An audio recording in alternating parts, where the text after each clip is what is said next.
Hello दोस्तों, welcome back to my channel. अगर आपने अभी तक मेरे चैनल को सब्सक्राइब नहीं किया है तो प्लीज जल्दी से मेरे चैनल को सब्सक्राइब कर दें। एपिसोड 14 की शुरुआत में वर्कर कहने लगता है कि मैं एक फैक्ट्री को जानता हूँ जो हमें इसी क्वालिटी का मटेरियल 5% कम प्राइस में देने को तैयार है। जियांग कहती है कि हमारे पास कोई और ऑप्शन नहीं है तो हमें इसको ट्राई करना चाहिए। मास्टर जांग से कहती है कि आप हमारे शूज की क्वालिटी का ख्याल रखेंगे। अब इनकी ये मीटिंग खत्म हो जाती है तो यूशन इससे कहते हैं कि मुझे तुमसे एक बात करनी है। यूशन जियांग से कहती है कि हमें डिजाइनर का बंदोबस्त जल्द से जल्द करना होगा। जियांग कहती है कि मुझे तेंग्यू के लिए कैसा डिजाइनर चाहिए जिसका स्टाइल काफी यूनिक हो और उसके डिजाइन तेंग्यू के शूज के कॉन्सेप्ट से भी मिलते हो। यूशन कहती है कि तुम्हारे दिमाग में कोई है जो ये सब काम कर सकता हो। जियांग इसको जायोंग के डिजाइन दिखाती है। यूशन कहने लगती है कि मैं इसको जानती हूँ और इसको एनिडा से निकाल दिया गया था क्योंकि इसने फ्री यूनिकॉर्न ग्रुप का एक प्रोजेक्ट लिया था। ये सुनकर जियांग को अपनी बेवकूफी का एहसास हो रहा होता है तो यूशन कहती है कि कोई बात नहीं, तुम ये कर सकती हो। अब सॉन्ग शू को बता रही होती है कि जायोंग की वीडियोस के साथ हमारी और लीडो की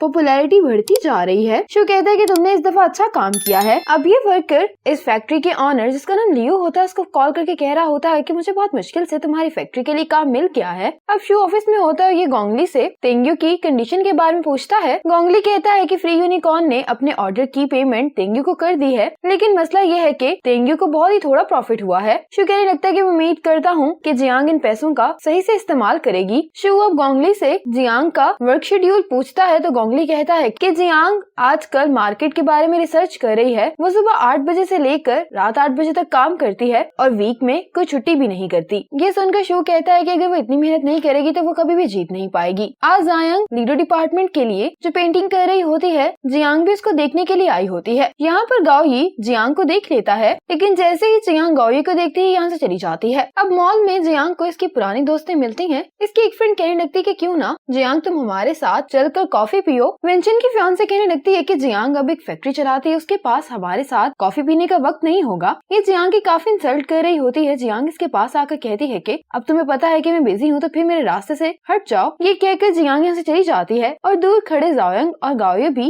जियांग को देख रहे होते हैं। आज घर पर शू अपनी मॉम के लिए डिनर बनाता है। ये डिनर पर अपनी मॉम से कहता है कि मैं अपनी फैक्ट्री का शेयर होल्डर बनना चाहता हूँ। मॉम कहती है कि अगर तुम तैयार हो तो मैं ये पूरी फैक्ट्री तुम्हारे हवाले कर सकती हूँ। शू कहता है कि मैं इन्वेस्टर हूँ, मैं फैक्ट्री को नहीं चलाने वाला, मैं सिर्फ पैसे इन्वेस्ट करूंगा। शू कहता है कि मैं जानता हूँ कि आपको साल के एंड के बोनसेस की फिक्र है। अब चूंकि ये आपको मिल जाएंगे तो आप आराम से हॉस्पिटल जा सकती हैं। मॉम कहती है कि ये इन्वेस्टमेंट नहीं बल्कि चैरिटी लग रही है। शू कहता है कि मुझे और आंट को आपकी फिक्र है तो मॉम कहती है कि मुझे तुम्हारे पैसे नहीं चाहिए। मॉम कहने लगती है कि जब मैं अपनी फैक्ट्री की इस साल की प्रोडक्ट्स बेच दूंगी तो मैं डॉक्टर के पास चली जाऊंगी। अब शू टीटी मीडिया में कॉल करके कहता है कि मैं तुम्हें कुछ प्रोडक्ट्स भेज रहा हूँ जिसको तुमने कल की लाइव स्ट्रीम में बेचना है। शू अपनी मॉम से कहता है कि अब तो आपकी शर्त पूरी हो गई है तो इस पर इसकी मॉम भी मुस्कुरा देती हैं। आज जायोंग गाओई के साथ डिनर के लिए आई होती है। गाओई डिनर के लिए जो भी ऑर्डर कर रहा होता है वो दूसरी तरफ यंग जियान घर पर जायोंग के लिए बना रहा होता है। जायोंग गाओई से पूछती है कि आखिर तुम्हें कैसे पता कि मुझे स्ट्रॉबेरीज पसंद है। तो गाओई कहता है कि मुझे जियांग ने इसके बारे में बताया था, वैसे भी तुम दोनों का टेस्ट बिल्कुल एक जैसा है। जायोंग पूछने लगती है कि आपको मेरी आज की पेंटिंग कैसे लगी। तो गाओई कहता है कि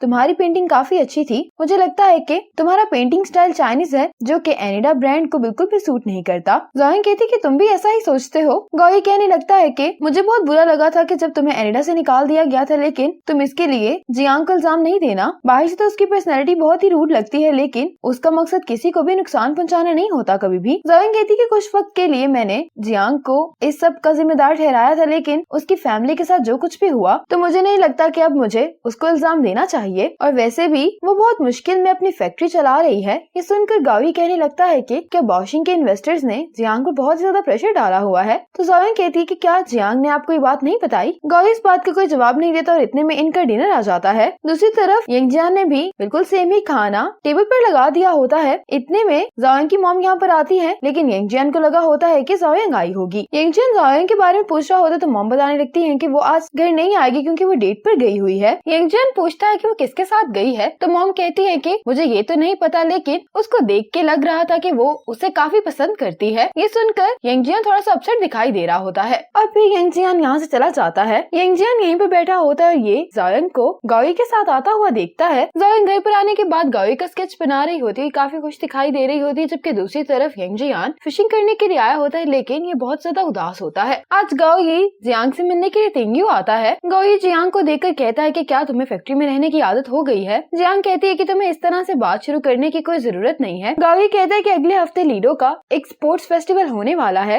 हम फेस्टिवल में तुम्हारे लिए जगह रखेंगे, रेंट भी ज्यादा नहीं है और हम तुम्हारे ब्रांड को प्रमोट करने में तुम्हारी मदद कर सकते हैं। जियांग कहती है कि मुझे इसकी जरूरत नहीं है। गावी कहता है कि तुम्हें इतनी जल्दी जवाब देना नहीं चाहिए, ये तेंग्यू के लिए एक बहुत अच्छी अपॉर्चुनिटी है। जियांग कहने लगती है कि मैं जियांग चिशन की बेटी हूँ। तुम्ही ने फ्री यूनिकॉर्न को तबाह करने के लिए ये स्कीम बनाई थी ताकि तुम हमारी फैमिली का ये हाल देख सको, और अब तुम मुझसे ये कह रहे हो कि तुम तेंग्यू को बचाने में मेरी मदद करना चाहते हो। अगर इस वक्त में मेरी कोई भी मदद करेगा तो मैं उसकी मदद को एक्सेप्ट करने के लिए तैयार हूँ, लेकिन मैं तुम्हारी मदद कभी भी एक्सेप्ट नहीं करूंगी और मैं उम्मीद करती हूँ कि आइंदा तुम मुझे कभी भी अपना ये चेहरा नहीं दिखाओगे और ये याद दिलाने की कोशिश नहीं करोगे कि मेरी हालत कितनी काबिल तरस है। कि कहकर जियांग से चली जाती है, लेकिन जाते हुए जियांग रो रही होती है और गावी को भी ये बात सुनकर अच्छा नहीं लग रहा होता। इसके बाद जियांग सी क्लब आकर ड्रिंक करने लगती है। यहाँ पर एक लड़का जियांग को तंग कर रहा होता है। जियांग इसे जाने का कह रही होती है, लेकिन इसको बार बार तंगी किया जा रहा होता है। इतने में यहाँ पर शू आ जाता है और ये इस लड़के को यहाँ से भगा देता है। जियांग ने बहुत ज्यादा ड्रिंक कर ली होती है तो शू अब इसको घर लेकर जा रहा होता है। शू जब जियांग को कार के पास लेकर आता है तो जियांग रोते हुए कहने लगती है कि मैं बहुत मेहनत कर रही हूँ, लेकिन उसके बावजूद भी मैं तुम्हें भुला नहीं पा रही हूँ। ये गावी का नाम लेकर कहने लगती है कि अगर मैंने तुम्हें इसके बारे में पहले बता दिया होता तो अब जो कुछ हो रहा है ऐसा कुछ भी नहीं होता।